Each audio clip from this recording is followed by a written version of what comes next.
சாமியுடைய வம்ச வரலாறு. ஜலப்பிரளயத்திற்கு பின்பு 2 வருஷம்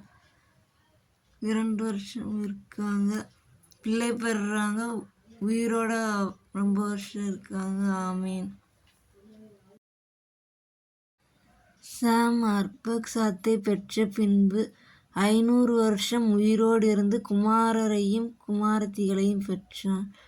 சாம் அர்பக்சாத்தை பெற்றதுக்கப்புறம் 500 வருஷம் உயிரோடு இருந்து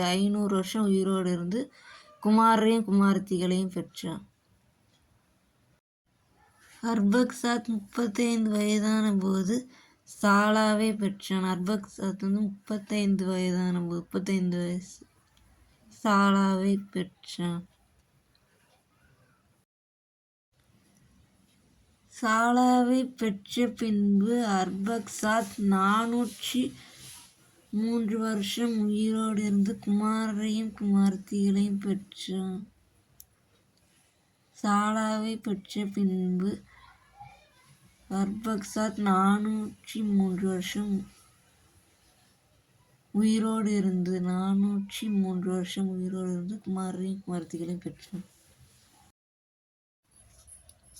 சாலா 30 வயதான போது எபேரை பெற்றான்.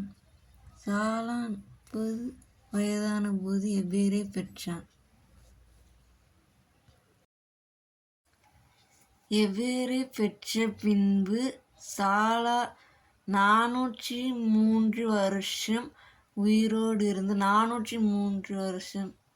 எபேரை பெற்ற பின்பு சாலா 403 வருஷம் உயிரோடு இருந்து குமாரரையும் குமாரத்திகளையும் பெற்றான். எபேர் 34 வயதான போது வேலேகை பெற்றான்.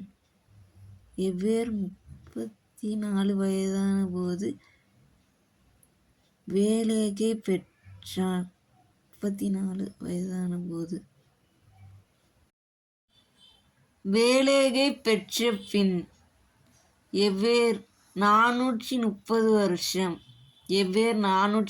வருஷம் உயிரோடு இருந்து குமாரரையும் குமாரத்திகளையும் பெற்றான். வேலேகு 30 வயதான போது ரெகுவை பெற்றான்.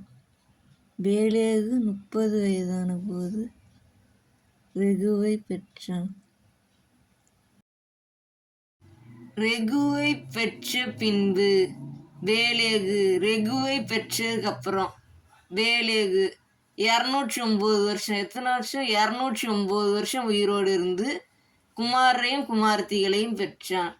ரெகுவை பெற்றதுக்கப்புறம் வேலேகு 209 வருஷம் உயிரோடு இருந்து குமாரரையும் குமாரத்திகளையும் பெற்றான். ரெகு 32 வயதான போது அத்தனை வயசுல தான் அந்த பிள்ளை பிறகு செருகை பெற்றான்.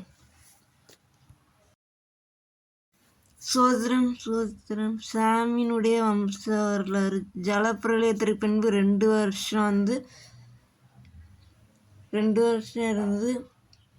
அதுக்கப்புறம் ரொம்ப வருஷம் கழிச்சு அவங்களுக்கு குழந்தை பிறக்குது. அப்புறம் ரொம்ப வருஷம் உயிரோடு இருக்காங்க. ஆமீன். ஆத்மாவே கர்த்தரை சோத்திரி, என் முழு உள்ளமே பரிசுத்த நாமத்தை சோத்திரி, என் ஆத்மாவே கர்த்தரை சோத்திரி, கர்த்தர் செய்த சகலவாரும் மறவாதே. ஆமீன்.